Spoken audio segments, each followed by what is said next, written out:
이전 영상에 이어 두 번째 미스터리 장소를 소개할게. 난 겁이 없으므로 음승채. 바로 시작할게. 첫 번째, 일본의 아오키가하라 숲. 나무의 바다로도 알려진 아오키가하라 숲은 일본 후지산의 북서쪽 기슭에 위치한 울창한 숲이야.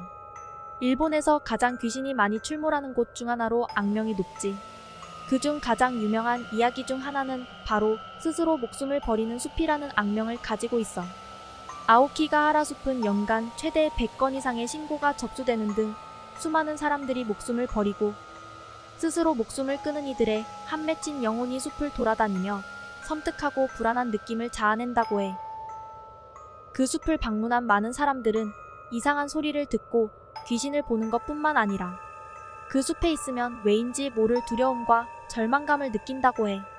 어떤 사람들은 누군가 자신을 쳐다보고 있는 것처럼 느꼈다고 했고, 다른 사람들은 실체가 없는 목소리나 자신을 따라오는 듯한 발자국 소리를 들었다고 해. 아오키가하라 숲과 관련된 가장 유명한 이야기 중 하나는 유레이노주카이 또는 나무의 바다 귀신에 대한 이야기야. 전설에 따르면 수년 전 가족에 의해 숲에 남겨져 죽은 한 여인의 혼령이 아직도 이 숲을 떠나지 못하고 등산객들과 숲을 방문하는 방문객들에게 나타나 종종 그들을 다른 길로 인도하거나 숲속으로 더 깊이 유인하려고 한다고 하지. 그녀는 한 맺힌 불타는 복수심으로 자신에게 잘못을 저지른 사람들과 자신의 영역에 들어오는 모든 사람들에게 복수하려고 한다고 알려져 있어. 귀신이 출몰하고 섬뜩한 곳이라는 명성에도 불구하고 일본 방문객들에게 인기 있는 숲으로도 유명해. 숲속으로 하이킹이나 가벼운 산책을 하는 사람들이 절대 출입을 할 수 없는 길이 있을 정도로 숲에 나무가 빼곡하다고 해. 자칫하면 길을 잃고 헤매다 스스로 절망감에 빠져있는 틈을 노리는 무언가가 있는 게 아닐까. 누군가에겐 가벼운 산책로지만 누군가는 생을 마감하려 하는 이승과 저승이 공존하는 곳이 있다는 게 슬프다. 두 번째, 프랑스 파리의 지하묘지. 전 세계에는 수많은 카타콤이 존재한다. 그 중에서도 프랑스 파리의 카타콤은 역사적으로나 기이한 현상들에 있어서 단연 최고라고 알려져 있다. 18세기 후반 파리의 무덤이 더 이상 수용할 수 없는 한계에 이르자 석회암을 채굴하던 채석장으로 시신들을 옮기기 시작하여 1786년부터 1814년까지의 기간 동안 약 600만 구의 시체가 묻혔다고 해.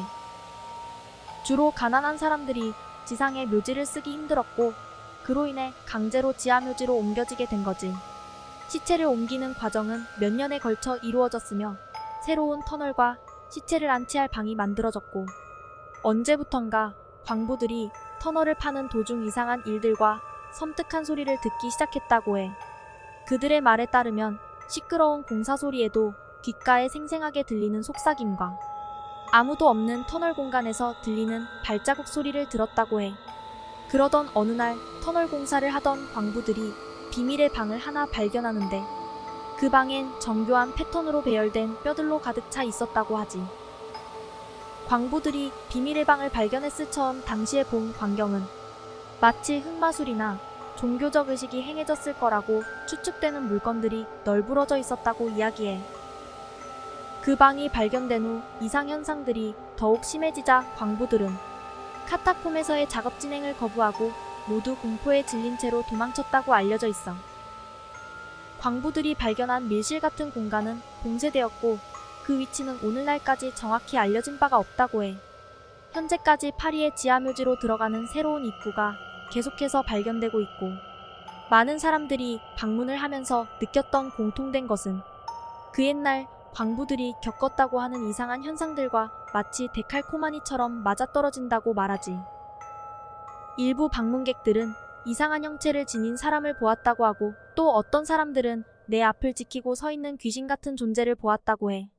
18세기 후반 파리 정부의 고위 관리들은 카타콤에서 그들만의 파티를 열기로 계획을 했고, 카타콤의 길고 복잡한 터널을 따라 묘실 쪽에 도착한 그들은 테이블과 의자를 설치하고 그들만의 파티를 시작했어.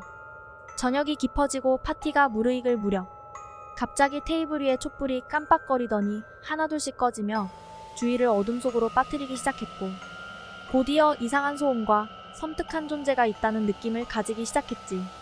이윽고 하나둘씩 도망치기 시작했지만 그들은 곧 깨달았어. 이 미로와도 같은 터널에서 길을 잃었다는 것을.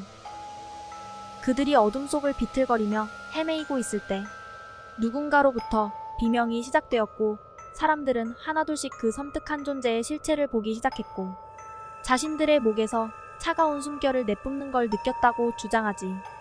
다행히도 그들은 터널 관리인들에 의해 구조되었지만 이후 그들 중 몇몇 사람들은 그곳의 공포에서 끝내 완전히 벗어나지 못했다고 해. 이후로도 이러한 현상들은 계속되었고 영화의 소재로도 쓰이고 있어. 지하묘지가 만들어지고 가난하다는 이유로 수많은 사람들의 시체가 강제로 지하로 옮겨진 게 너무 슬픈 이야기이지 않아? 아마도 강제로 지하묘지에 옮겨진 수많은 영혼들이 자신들의 존재를 알리려 애쓴 건 아닐까? 이건 수많은 이야기 중에 일부에 불과해. 더 많은 이야기가 있으니까 또 금방 돌아올게. 그리고 난 왜 벌써부터 여름이 걱정되는 걸까? 모기야 안녕? 난 준비됐어.